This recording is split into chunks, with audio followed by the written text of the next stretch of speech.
Grabando entonces nuevamente. Voy a ponerme los audífonos rápidamente.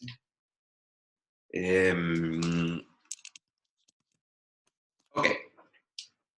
Entonces, nosotros habíamos quedado en este cronograma. Nosotros entonces ahora nos faltan 2 clases que son de arcos, que es lo que vamos a estar nosotros entonces viendo en las próximas, esta y en la próxima clase.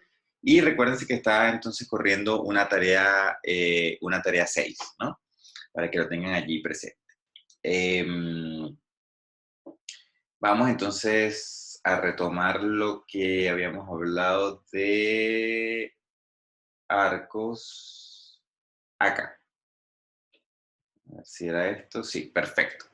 Entonces, yo quería empezar hoy nuevamente con 3 conceptos básicos que yo quisiera que ustedes lo tuviesen claro antes de empezar la clase. Entonces, por eso yo lancé una primera encuesta el día de hoy, para ver si podemos estar entonces en sintonía, ¿sí? Entonces, habíamos hablado de que en la clase pasada de arcos, y yo les quería aquí hacer una pequeña pregunta de completación, que es que un arco parabólico, si tiene carga distribuida, si tiene un esfuerzo de flexión cero o diferente de cero. Entonces, yo quiero que ustedes puedan allí responder rápidamente eh, para ver si estamos entonces alineados con estos conceptos, ¿no? Y casi todos ya están respondiendo. Y cierro aquí la encuesta. Perfecto. Entonces muestro los resultados. Efectivamente, entonces sabemos ya que si un arco es parabólico y tiene carga uniformemente distribuida, sabemos que la flexión tiene que ser cero. ¿Sí? Eso lo ¿Profe? sabemos. Sí, Pero eso no depende del si el arco tiene o no tiene la rótula al medio. sí. No solamente eso. No solamente eso. También depende si el arco sí, está ligado a lo que voy a decir. Tiene que ver más, déjame quitar aquí la encuesta para poder, Tiene que ver con la distribución de fuerzas en el arco. Esa es la verdadera explicación. no, tiene que ver más bien con la restricción horizontal. Si el arco está restringido horizontalmente en la base, es decir, que si el arco no se puede abrir, eh, no se puede abrir, digamos, en las bases, si yo restringo horizontalmente los apoyos, ese arco entonces va a tener esfuerzo de flexión cero. Recuérdense que yo hice un caso en la clase pasada, recuérdense que yo hice un caso donde esto era aquí un apoyo deslizante, ¿sí? No existía esta rótula, era sin esa rótula, pero era un apoyo deslizante. Desde ahí, en ese caso, ese arco, a pesar de que es parabólico y a pesar que tiene una carga uniformemente distribuida, va a tener flexión. Va a tener flexión porque yo no estoy restringiendo horizontalmente los apoyos. Entonces, para generar eso, yo necesito entonces, para generar que la flexión sea cero en el arco, no solamente el arco tiene que ser parabólico y no solamente tiene que tener una carga distribuida, sino que los apoyos tienen que estar restringidos horizontalmente. Entonces, tu pregunta del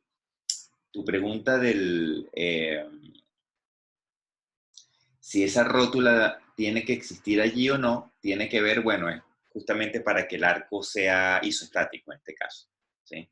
Entonces, sí, ese arco lo vamos a ver al final de la clase de hoy. Si ese arco no tuviese esa rótula, en este mismo arco que estoy dibujando acá, no tuviese esa rótula, ese arco también tuviese flexión cero, ¿sí? El problema es la restricción, cuando yo quito la restricción horizontal de los apoyos. Si los apoyos no están restringidos horizontalmente, es decir, si el arco yo no lo aguanto horizontalmente en la base, ese arco entonces va a tener flexión, ¿sí? Eso es. Pero si yo lo fijo, inclusive si yo lo empotro, si yo ese arco lo empotro en la base, también va a seguir teniendo flexión cero. El problema es que como no es isostático, no lo podemos resolver en este curso. Pero algo podemos adelantar al final de la clase. ¿Sí? Pero muy buena pregunta porque eso era hacia allá donde yo quería ir con esta primera encuesta. Voy con una segunda pregunta en la misma onda, ¿sí?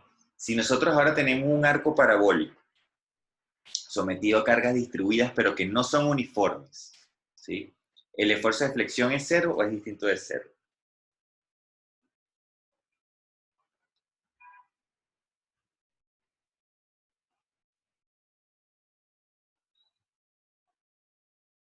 Vamos, sin miedo. Eso es. Ok. Mostramos resultados, efectivamente. Estamos todos más o menos alineados. Entonces, recuérdense. Carga uniformemente distribuida, arco parabólico. Si esto está restringido horizontalmente, esfuerzos de flexión son cero.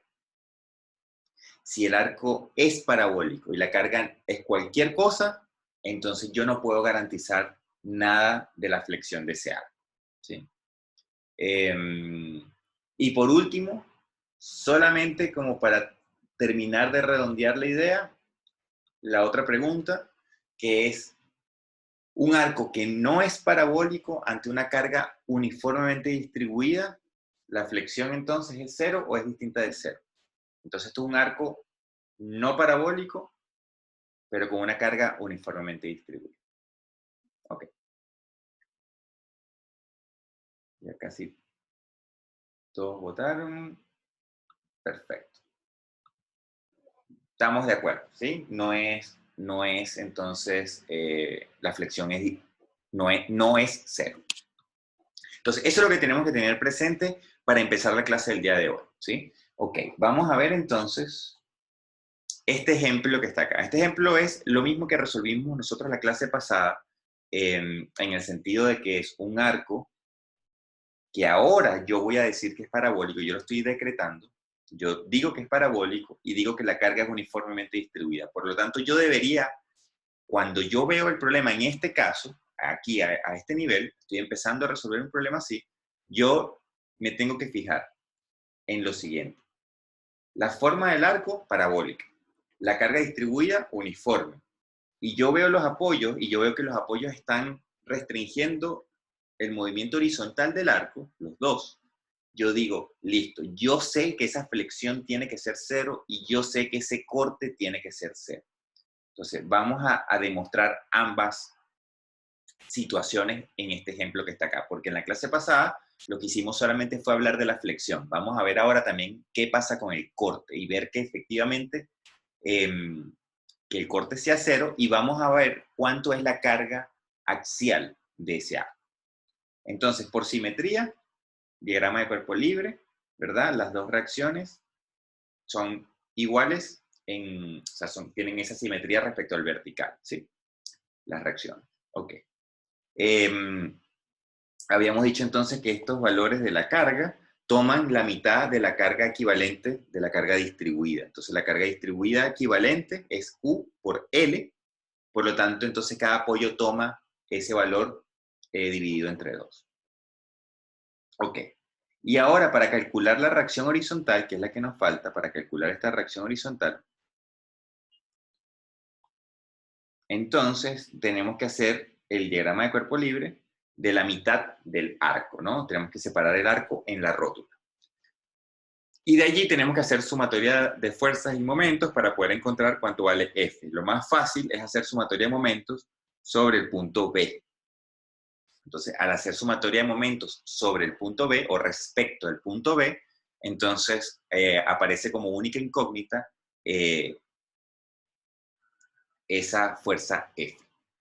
Y allí entonces nosotros podemos despejar F y pueden chequear los cálculos con calma y van a darse cuenta que tiene entonces esa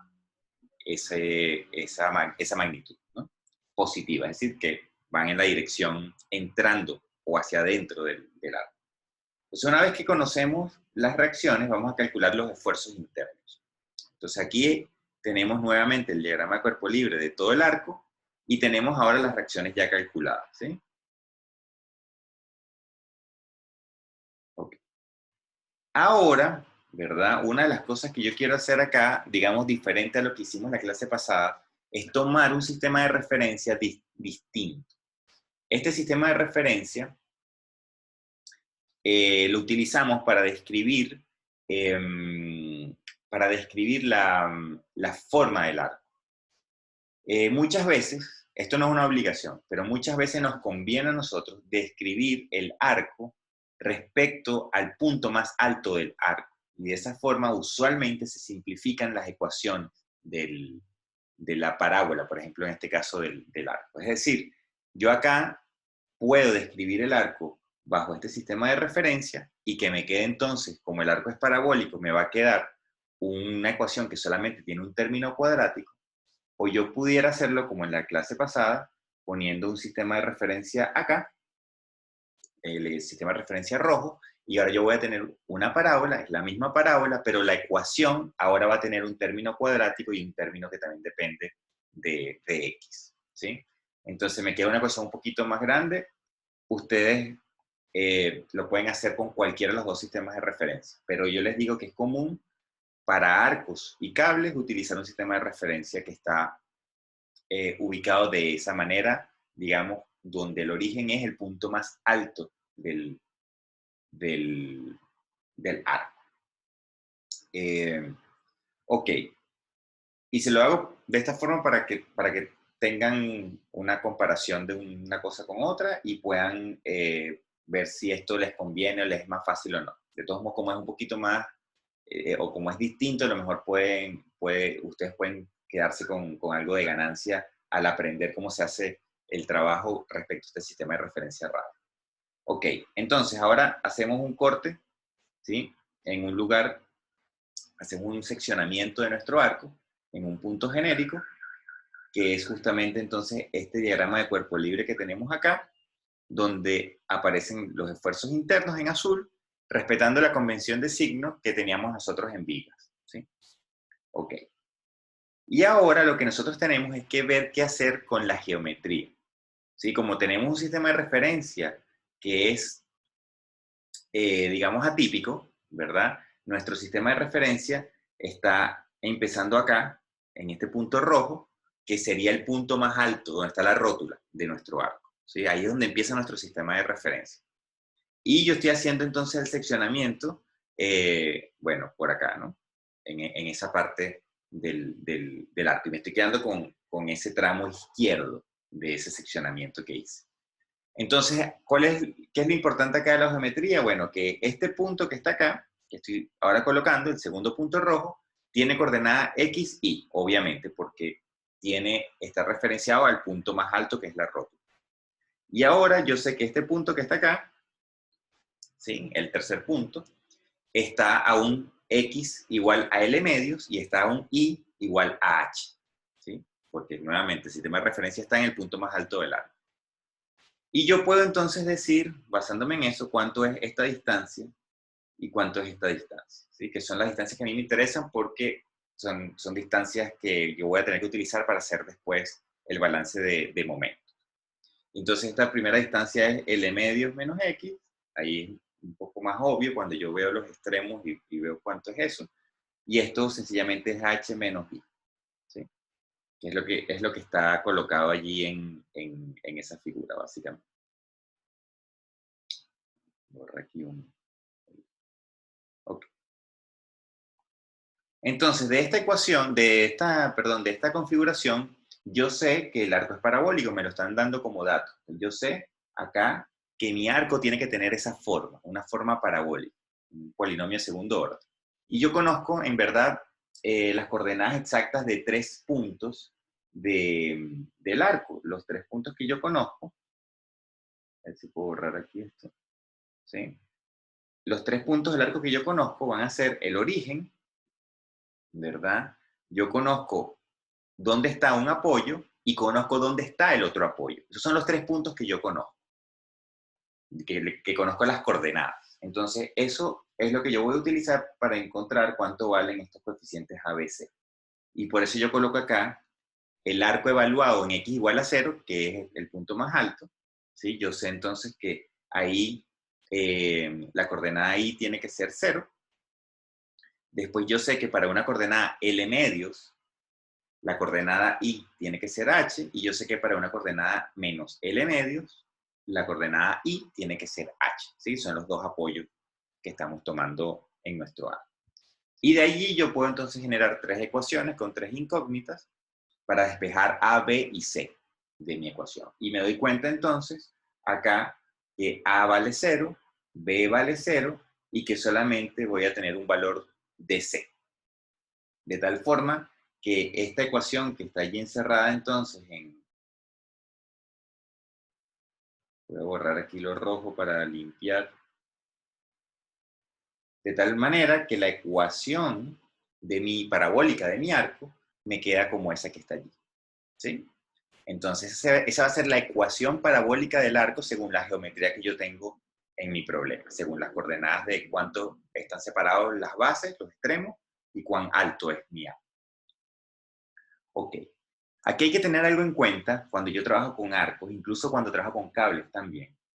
Y es que si yo derivo esta ecuación, ¿verdad? Respecto a X, yo obtengo la pendiente. Lógico, ¿sí? Y eso ocurre si yo tengo, por ejemplo, mi sistema de referencia colocado arriba, si yo derivo respecto a X, yo obtengo cuánto vale la pendiente o la tangente de teta, siendo teta esos ángulos que están allí. Si yo coloco mi sistema de referencia abajo, si yo coloco un sistema de referencia X y acá, ¿verdad? Yo terminaría teniendo una ecuación parabólica que si la derivo, me sigue dando la tangente de teta, siendo teta, en este caso, los mismos ángulos, ¿sí? Teta seguiría estando definido como están definidos ahora. Entonces, es independiente, la pendiente es independiente si ustedes toman el sistema de referencia que estoy colocando acá arriba o el rojo que estoy colocando acá abajo, ¿sí? Solamente para tenerlo allí presente, ¿sí? Lo importante es que la tangente de la pendiente o la derivada de la forma del arco respecto a X nos da a nosotros la pendiente del arco respecto a la horizontal y que esa pendiente la puedo interpretar como, como la tangente de T, ¿sí? Eso lo deberíamos saber de geometría o de matemática, digamos, básica. Ok, entonces ahora que yo tengo, ¿sí? Ahora que yo tengo el diagrama de cuerpo libre de mi sección y tengo la geometría, ¿verdad? Que estoy utilizando para ese seccionamiento y a la vez de tener la ecuación de la parábola o del arco como tal, yo puedo ahora hacer entonces los balances de fuerzas y de momento. Entonces yo tomo mi diagrama de cuerpo libre y hago primero la sumatoria de momentos, ¿sí? Entonces la sumatoria de momentos la hice en este caso sobre el punto O, que es el punto que está acá, ¿sí? Es el lugar justo donde hice yo el corte, ¿no? El aseccionamiento del arco. Entonces aquí el primer término, este M, corresponde al momento que aparece allí. Después aparece este momento positivo, ¿verdad? Que yo estoy colocando acá. Ese momento positivo es el momento que ejerce esta fuerza distribuida sobre el punto O. Después aparece este momento que está acá, que corresponde al momento que realiza la reacción horizontal respecto al punto O. Y después yo tengo este momento que está acá, que es el momento que realiza la reacción vertical sobre el punto O, ¿sí? Ustedes lo pueden desarrollar. Entonces, borro un poco para limpiar el gráfico, o para limpiar la hoja. Y lo que hacemos acá abajo a continuación es simplemente desarrollar estos productos. Este producto se desarrolla como esto, y aquí se hacen estas distributivas, ¿sí? Nada del otro mundo. Entonces, esta línea que está acá es simplemente desarrollar lo que está en la línea anterior. Eso para que puedan seguirlo después cuando estén estudiando. Y después, bueno, nuevamente se desarrolla este producto, ¿verdad? Distributivo, se hace esa distributiva, y nos damos cuenta en la siguiente línea que hay un montón de términos que se cancelan, que son estos términos que están acá, ¿no? Esos términos se cancelan de tal manera que nos queda una ecuación, que es esta que tenemos aquí, que de la cual si yo despejo la flexión, obtengo lo que está encerrado acá en cuadrado. ¿Sí? Por lo tanto, esta sería la flexión del arco parabólico que estoy resolviendo, ¿sí? Sin embargo, fíjense que yo todavía, a mi análisis, yo no le he dicho cuál es la forma del arco. porque yo todavía no le he dicho cuál es la dependencia de y respecto a X. Yo todavía no le he dicho a mis ecuaciones cuál es la forma que tiene el arco. Entonces yo acá puedo decir, ¿verdad? Lo que coloco aquí en palabras, que esa ecuación es una ecuación, ¿verdad? Que es válida para la flexión de cualquier arco triarticulado con carga uniformemente distribuida, ¿sí? Para cualquier geometría. ¿Sí? No importa que sea parabólico o no. Aquí la restricción es que es triarticulado, o sea, que es isoestático, que está apoyado en los extremos horizontalmente, que la carga es uniformemente distribuida y que el arco puede tener cualquier geometría. Eso es lo que estoy diciendo acá. Entonces, cuando yo ahora coloco explícitamente esa ecuación parabólica acá, es decir, que yo ahora tomo esta ecuación que tengo acá arriba, ¿sí? Que es la ecuación de la parábola de mi arco, y yo la coloco y la sustituyo aquí, en ese valor, entonces yo me voy a dar cuenta que esa flexión debería entonces ser cero. Y eso es lo que nosotros hacemos acá, ¿sí? Si sustituimos entonces el valor de nuestra forma del arco, cuál es la dependencia de y respecto a x, entonces yo me voy a dar cuenta que mi arco tiene flexión cero. ¿Sí? Nada, ninguna sorpresa porque esto ya lo habíamos visto en la clase pasada. Ok. Vamos a ver ahora entonces qué pasa con la fuerza, los esfuerzos de corte y axial. Entonces, para eso hacemos del diagrama de cuerpo libre que tenemos acá, hacemos entonces un balance de fuerza horizontal y vertical. Entonces, del balance horizontal aparecen esta fuerza horizontal y aparecen las proyecciones horizontales del corte y del esfuerzo axial, ¿sí? Entonces, aquí el esfuerzo axial va por un coseno de teta y el esfuerzo de corte va por un seno de teta. Y eso es lo que tenemos nosotros acá abajo, ¿sí? Entonces, del balance de fuerzas horizontales, ¿sí? Aquí, del balance de fuerzas horizontales, yo tengo acá la reacción horizontal y las componentes del esfuerzo axial, que va por un coseno, y del esfuerzo de corte, que va por un seno. Y eso tiene que ser igual a cero. Esta es nuestra sumatoria de fuerzas horizontales. Y hago lo mismo con la sumatoria de fuerzas verticales. Aparece la reacción vertical, la carga distribuida, la carga equivalente a la carga distribuida, y las proyecciones entonces de los esfuerzos internos, ¿sí? Ahí tenemos nuestras dos ecuaciones. Y de estas dos ecuaciones yo tengo entonces dos incógnitas. Y esas dos incógnitas van a ser el esfuerzo axial y el esfuerzo de corte, que es lo que yo quiero encontrar. Entonces yo tengo que sustituir una en la otra. Pero como mis esfuerzos están multiplicados por un seno y por un coseno, aquí me conviene entonces aplicar algunas identidades trigonométricas, de tal manera que lo que usualmente uno hace es multiplicar por seno una ecuación y por coseno la otra ecuación. Entonces, aquí lo que yo hice fue que la primera ecuación, a esta primera ecuación yo la multipliqué por un seno de teta, y esta segunda ecuación yo la multipliqué por un coseno de teta.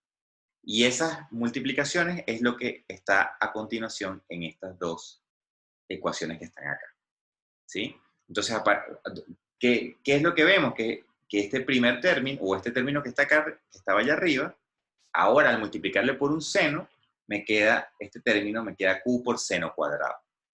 Mientras que en la segunda ecuación, cuando yo tengo este término que está acá y multiplico ese término por un coseno, me queda acá q por coseno cuadrado. Y ahora lo que yo voy a hacer es aprovechar de sumar o restar estas dos ecuaciones que tengo acá, esas dos ecuaciones que tengo acá, para hacer que se eliminen o el q o el n, ¿no? Y en este caso, yo lo que hago es que si resto esas dos ecuaciones, pues entonces este término se me elimina con este término y yo puedo entonces despejar de ahí cuánto vale q, ¿no? Entonces, eso es lo que está hecho en este procedimiento. En este procedimiento, entonces, una vez que yo multipliqué una función por seno, una ecuación por seno y la otra por coseno, yo lo que hago es resto estas dos ecuaciones, y esa resta entonces me da lo que yo estoy presentando en esa última línea, ¿sí? Donde yo veo que me quedan entonces este término y este término, donde yo sé que entonces Q seno cuadrado más Q coseno cuadrado, eso es igual a Q, por la identidad trigonométrica de seno cuadrado más coseno cuadrado es igual a 1. Y de esa forma, entonces yo puedo despejar cuánto vale eh, el esfuerzo Q, ¿sí? Y ese esfuerzo Q va a tener entonces esta forma que está acá, ¿sí? Y ese esfuerzo, fíjense que yo ahí todavía no he colocado cuál es la dependencia de Y respecto a X. Yo todavía no le he dicho cuál es la forma del arco, acá. Yo no le he dicho cómo depende teta, ¿verdad? En esa ecuación que está allí encerrada en rojo, yo no le he dicho cómo depende teta de X, ¿sí? Entonces, yo ahora lo que puedo hacer es otra pequeña trampa. Lo que hago es multiplicar por coseno y dividir por coseno esa ecuación que está encerrada en rojo, de tal manera que ahora esta ecuación la puedo transformar en esta ecuación que está acá abajo, ¿sí? Simplemente multiplico por coseno, divido entre coseno para que aparezca un tangente de teta, acá. Y ese tangente de teta, ¿verdad? Me interesa porque como yo conozco cuánto vale y de la función y de x, yo sé que la tangente de teta no es otra cosa que la derivada de y respecto a x, ¿sí? Es la pendiente, ¿sí? Por eso a mí me interesa que aparezca tangente de teta, ahí, porque es el valor que yo obtengo cuando derivo la geometría del arco. Entonces, una vez que yo tengo allí ese tangente de teta expresado, yo puedo de la geometría, como acabo de decir, derivándola, obtener cuánto vale la tangente de teta. Y ahora, si yo sustituyo ese valor en mi ecuación allí superior, yo puedo encontrar entonces que efectivamente el valor del corte se hace 0. ¿Sí? Que es lo que nosotros esperamos. Si la flexión es 0, yo debería esperar que el corte es 0, inclusive en ángulos. Y eso es lo que estamos encontrando. Entonces, ahora que yo conozco, ¿verdad?, que la flexión es 0 y que el corte es 0, me falta el esfuerzo axial. Entonces, del esfuerzo axial, yo voy a tomar alguna de estas dos ecuaciones que yo tenía del balance de fuerzas, ¿sí? Ya sea esa ecuación 1 o la ecuación 2, voy a tomar la ecuación 1 porque es más sencilla que la ecuación 2, y voy a tomar esta ecuación, y sabiendo que el corte es 0, ahora yo puedo despejar cuánto vale el esfuerzo axial, m. Y eso es lo que hago entonces acá abajo en este último paso. Es, tomo esa ecuación y sabiendo que el corte, entonces que el corte vale 0, yo puedo decir que mi esfuerzo axial tiene este valor que está aquí, ¿sí? Y esto es sumamente importante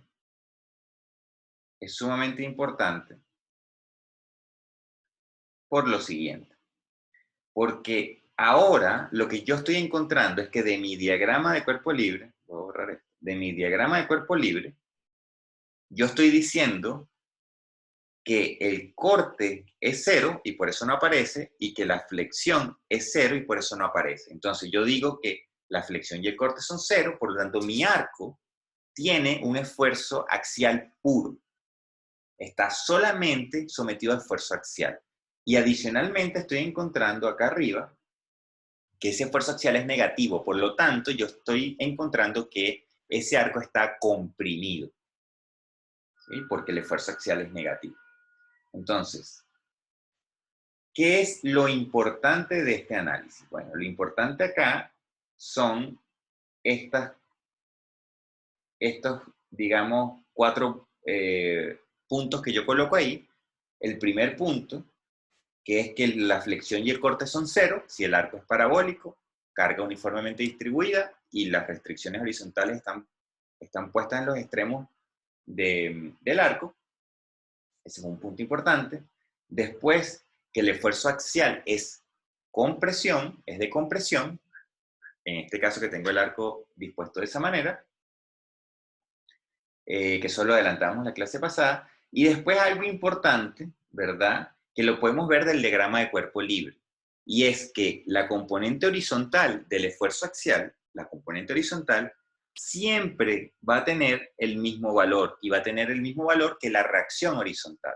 Es decir, que no importa en qué lugar haga yo el diagrama de cuerpo libre, no importa si yo ahora secciono esto acá, yo sé que la componente horizontal del esfuerzo axial tiene que ser igual a la reacción, ¿sí? Entonces yo puedo utilizar eso, digamos, como un recurso para encontrar el esfuerzo axial en algún punto específico de manera rápida, ¿sí? Simplemente si yo, por ejemplo, hago un seccionamiento acá y aparece entonces, para esa nueva geometría, aparece mi esfuerzo axial N, yo sé que la componente horizontal de ese esfuerzo axial tiene que ser igual a la reacción horizontal.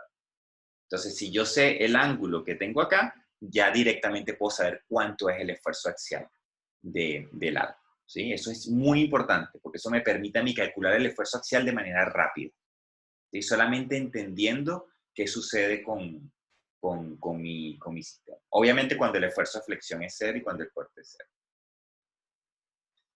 Y ahora yo lanzo esta pregunta que tiene que ver con el último punto y es nuestra siguiente pregunta de la encuesta. ¿Dónde ocurren los esfuerzos axiales más altos? ¿Ocurren en dónde? ¿En el punto más alto del arco? ¿Ocurren en los apoyos? ¿O en algún punto intermedio del arco?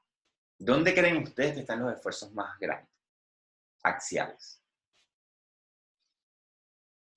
Donde el N básicamente es más alto.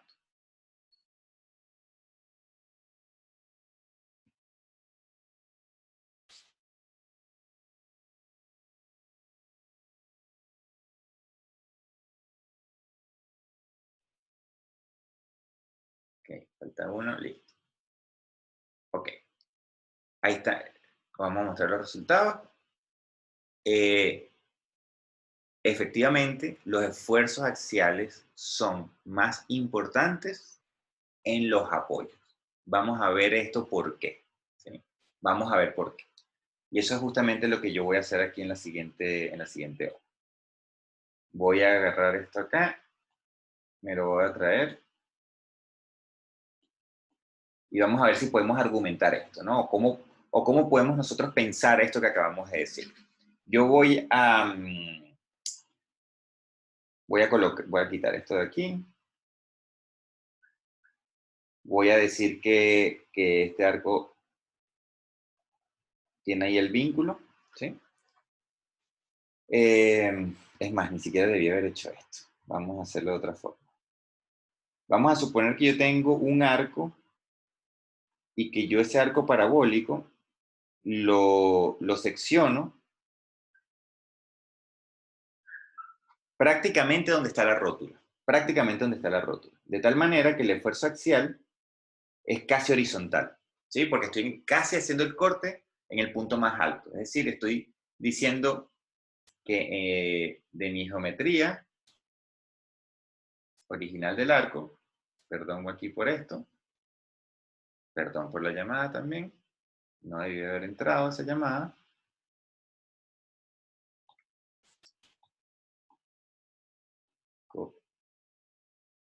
Y vamos a bajar esto. Yo lo que estoy diciendo entonces es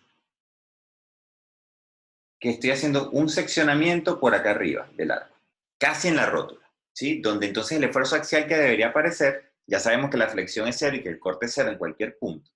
Entonces lo que estamos diciendo es que el ángulo θ va a ser prácticamente cero, ¿sí? La pendiente es prácticamente cero.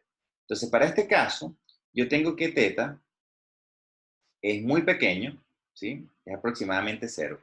Por lo tanto, el coseno de θ es prácticamente 1, ¿sí? Y si es prácticamente 1,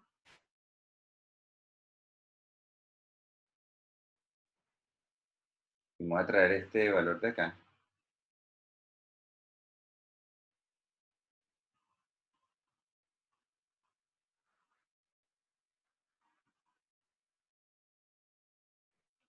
¿sí?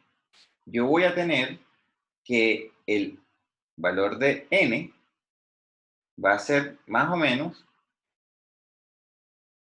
este valor que está ahí. Pero ¿qué pasa ahora? ¿Qué pasa ahora cuando yo tengo, a ver cómo puedo hacer esto? A ver, colocarlo por acá. Cuando yo corto más bien el arco, cuando yo lo corto o lo secciono por acá, muy cerca del apoyo. Entonces, cuando yo lo coloco muy cerca del apoyo,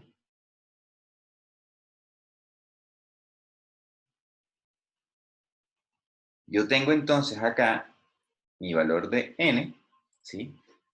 Que tiene un ángulo, θ, sobre la horizontal, que es muy pronunciado. En el caso extremo, ¿verdad? Θ sería, digamos, en el caso extremo, sería 90 grados. Si estuviese hablando de que esa parábola pudiera llegar a 90 grados, sabemos que una parábola no puede llegar a un ángulo de 90 grados, pero vamos a suponer que estamos en un caso extremo, que esto sea en 90 grados.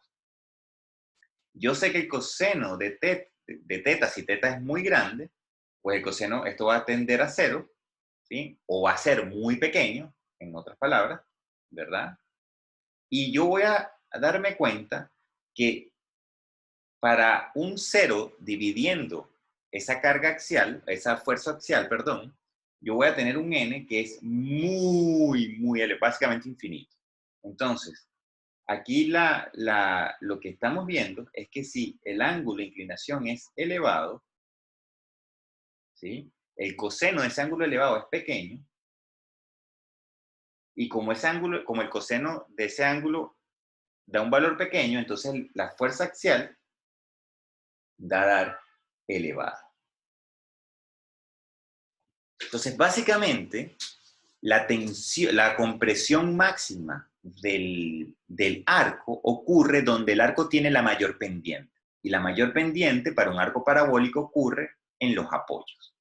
Entonces, eso es sumamente importante porque de entrada, cuando yo tengo un sistema que está formado por arcos, yo sé dónde se van a concentrar los esfuerzos más importantes. Y sé que esos esfuerzos se concentran en los apoyos. Entonces yo, si tuviese que ir a buscar una falla, el primer lugar donde yo debería ir a inspeccionar serían los apoyos, porque sería el lugar donde están los esfuerzos internos o el único esfuerzo interno con un valor más elevado. Entonces esto es importantísimo.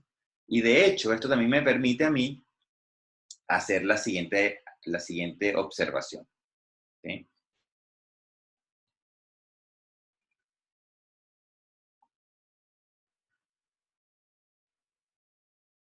Ok, me permite hacer la siguiente observación. Si yo tengo ahora un arco parabólico, triarticulado, bueno, se imaginan que eso es parabólico,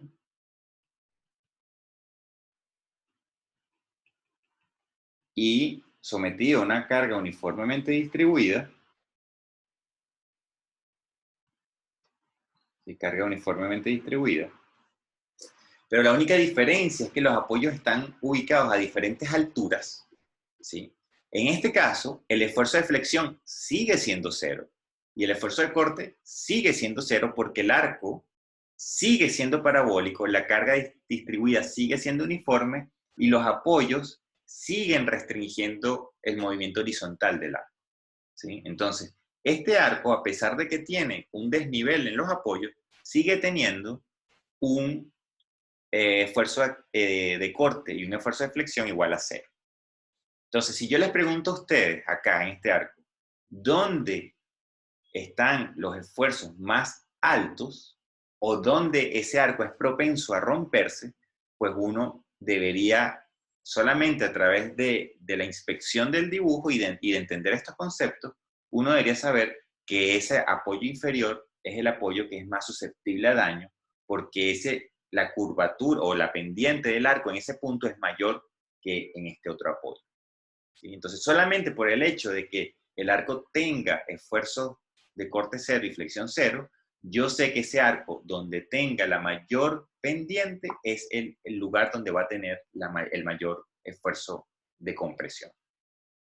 Entonces esto es sumamente importante porque si yo voy a un lugar y, y quiero inspeccionar una obra, yo sé que lo tengo que empezar a inspeccionar por acá. ¿Sí? Porque es un punto, digamos, el punto lógico donde si existe un fallo, es el punto lógico donde ese fallo va a estar. Ahora, eso no significa que el otro lugar, que el otro apoyo vaya a fallar. Puede fallar por otras razones, pero no porque sea el esfuerzo axial máximo de nuestra estructura. Entonces, estas son nociones importantes. Fíjense que, nuevamente, la matemática de este curso es sumamente sencilla. Este curso, mi intención no es complejizar la matemática, sino tratar de llevarles a ustedes la conversación de la matemática, qué nos puede decir a nosotros sobre la física, o al revés, ¿no? Cómo podemos nosotros describir esa física con esa matemática. Y poder empezar a tener una intuición de lo que está pasando a nivel físico en estos problemas, ¿no? Entonces, fíjense lo potente. Simplemente nosotros de ver una estructura y decir, esta estructura más o menos puedo asumir que está uniformemente cargada. Los dos apoyos son articulados. Es más o menos parabólico. Bueno, yo sé que los esfuerzos más altos van a ser de compresión y van a estar ubicados acá, sin tener que resolver una sola ecuación. Fíjense toda la información que yo puedo tener sin tener que hacer ningún cálculo. Y eso es sumamente importante porque después, a nivel de ingeniería, porque después cuando yo hago los cálculos, yo tengo que tratar de ver si esos cálculos conversan con la intuición que yo tenía al principio sobre el problema. Y eso es algo que nosotros nos tenemos que empezar a acostumbrar como ingenieros, ¿no? A tener la intuición al principio antes de resolver el problema y después corroborar esa intuición con los resultados que estamos teniendo.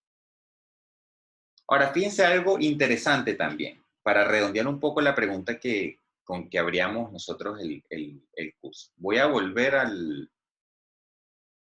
dibujarlo más fácil. Voy a volver al puente original, ¿no? Al arco original. Bueno, perdón acá de verdad por el dibujo, pero no me destaco mucho yo por dibujar. Arco, entonces, que está apoyado con articulaciones planas en ambos extremos. Es un arco simétrico, yo sé que el dibujo no aparece, pero el arco es simétrico. Y voy a colocarle entonces ahora acá una rótula en la mitad del arco, ¿verdad? Y tenemos una carga uniformemente distribuida. Carga uniformemente distribuida. Esta discusión es bien interesante. ¿Sí? Entonces, fíjense lo siguiente. Ustedes se recuerdan en el caso cuando veíamos los enrejados, que habían elementos del enrejado que no tenían esfuerzo. ¿Sí? Habían elementos del enrejado que decían, el esfuerzo de este elemento, de esta biela, es 0.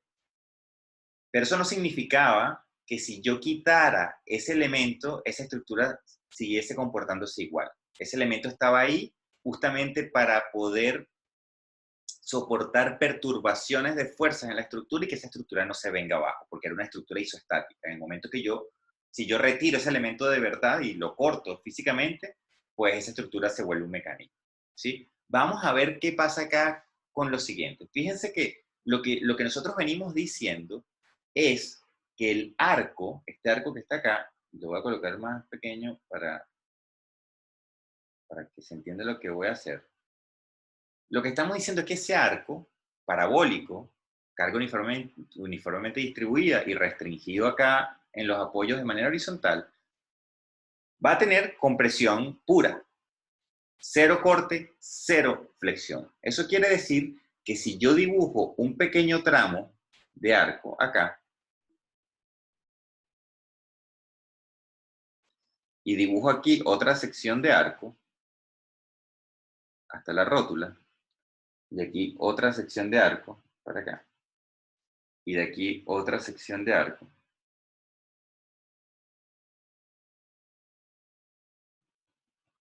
Eso quiere decir que los esfuerzos que aparecen van a ser solamente axiales. No aparece ningún esfuerzo en esta dirección, en el corte. No aparecen, porque dijimos que el corte es cero en cualquier punto del arco. ¿Sí? En cualquier punto del arco. Y tampoco aparece una flexión. ¿Sí? Entonces, si esto es así en ese punto, yo pudiera ficticiamente, ¿verdad? Digamos, estoy en la matemática ahora, yo pudiera decir, bueno, yo puedo decir que esto es lo mismo que unir estas dos secciones acá con una rótula. Y yo puedo decir que aquí también puedo unir esto con una rótula. Entonces ahora yo puedo tener una rótula ahí. Y yo puedo tener una rótula ahí porque la rótula transmite fuerzas axiales y tangenciales. Y como yo nada más estoy teniendo fuerzas axiales, esa rótula que está ahí, pues estaría solamente actuando, transmitiendo la fuerza que es tangencial al arco. Y eso significa que yo también puedo tener acá otra rótula, puedo tener aquí otra rótula, puedo tener aquí otra rótula, otra rótula, otra rótula, y yo puedo llenar ese arco de rótulas. Es decir, yo puedo convertir ese arco en una cadena de bicicleta, para hacerlo como más visual. ¿Sí? Yo pudiera tener una cadena de bicicleta colocada allí de manera parabólica, cargarla uniformemente distribuida, y esa forma parabólica va a hacer que ese arco no se caiga, a pesar de que esto es un mecanismo. ¿Sí? Ahora, apenas yo cambie la carga externa y la perturbe, ya ese arco que está formado ahora por unos eslabones o como una cadena de bicicleta, ahora ese arco se cae. ¿Sí? Porque la carga deja de ser uniformemente distribuida. Se cae porque esto que está acá es un mecanismo, ¿no? Eso no tiene el grado de indeterminación de esto menor que cero. ¿Sí? Esto es un mecanismo. Pero tiene una condición de equilibrio, ¿verdad? Tiene una condición de equilibrio cuando esa forma es parabólica y cuando la carga externa es uniformemente distribuida. ¿Sí? Entonces, eso es interesantísimo, porque si eso es así, ¿verdad? Yo también pudiera decir, ¿sí? Yo no lo puedo demostrar en este curso. Ustedes a lo mejor más adelante cuando vean mecánica de sólidos lo van a poder ver. Pero yo también puedo decir que este arco, ¿verdad? O este arco el arco que está arriba, ante una carga uniformemente distribuida, ¿sí? Este arco que está aquí va a tener, entonces, corte cero y flexión cero, a pesar de que yo no tenga la rótula en la mitad. Es decir, que este arco, que ahora es hiperestático, ¿verdad? También se va a comportar con las mismas características de flexión cero y corte cero. Eso yo no lo puedo demostrar en este curso, porque no podemos resolver estructuras hiperestáticas. Nos faltan unas ecuaciones que se ven en mecánica de sólidos. Pero lo que sí es interesante es tener esa idea. Y para que ustedes tengan, ¿verdad?, una visión un poco más física de lo que puede llegar a ser esos apoyos, yo les coloqué a ustedes acá al final estas fotos del Sydney Harbour Bridge, donde no sé si, bueno, no sé si,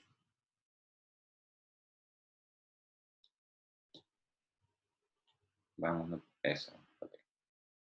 Okay. El Sydney Harbour Bridge, para que vean, es un arco, pero formado por un enrejado. ¿Sí? Entonces, imagínense que ese enrejado fuese un sólido.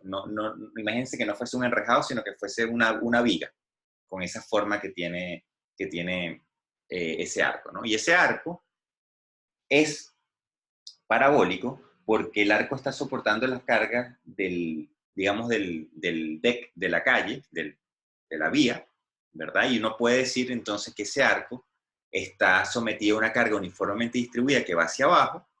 Por lo tanto, yo pudiera decir que ese arco está sometido, ¿verdad?, a un esfuerzo de flexión y de corte cero. Si es que los apoyos restringen, ¿verdad?, el desplazamiento horizontal. Pero si ustedes se fijan los apoyos, ¿sí?, esos apoyos los que están allí, una foto de esos apoyos es lo que tenemos acá.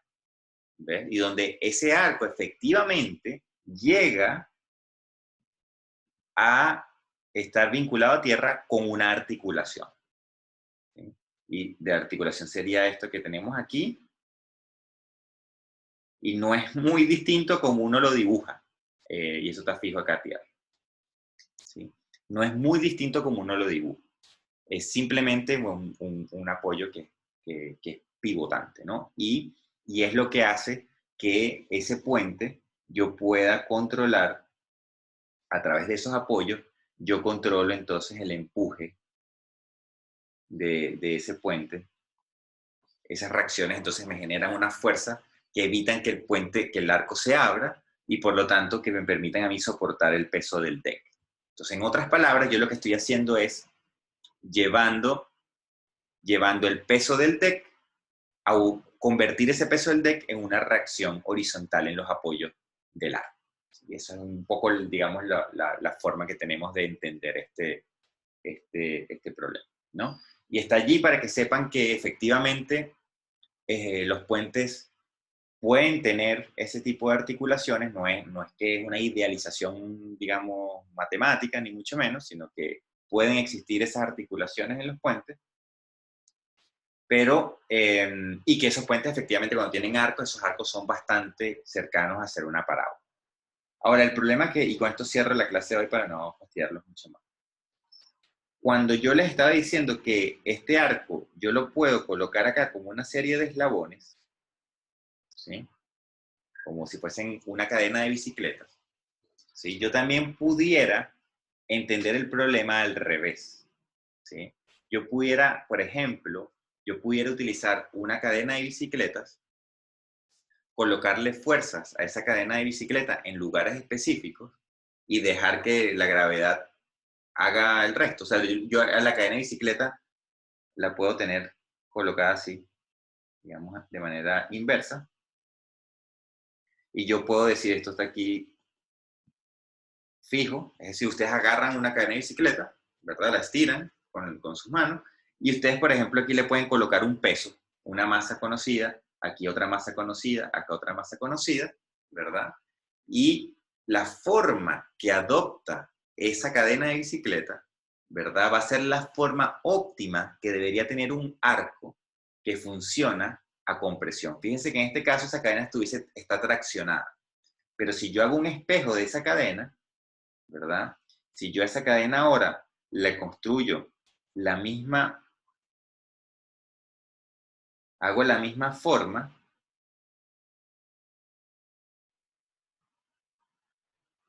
y le coloco las mismas fuerzas, ¿sí? Si yo respeto, si yo hago un espejo de la forma, yo sé que ahí no me quedó simétrico, pero bueno, la idea es que esto, parece que sí, ¿sí? Si yo respeto la misma forma, yo entonces puedo, a partir de estudiar un cable, yo puedo encontrar la forma óptima que tiene que tener un arco para que trabaje a compresión. Es decir, que yo puedo aprovechar la forma que los cables adoptan ante cargas externas para decir que esa va a ser la forma óptima de un arco volteado, para que trabaje a compresión.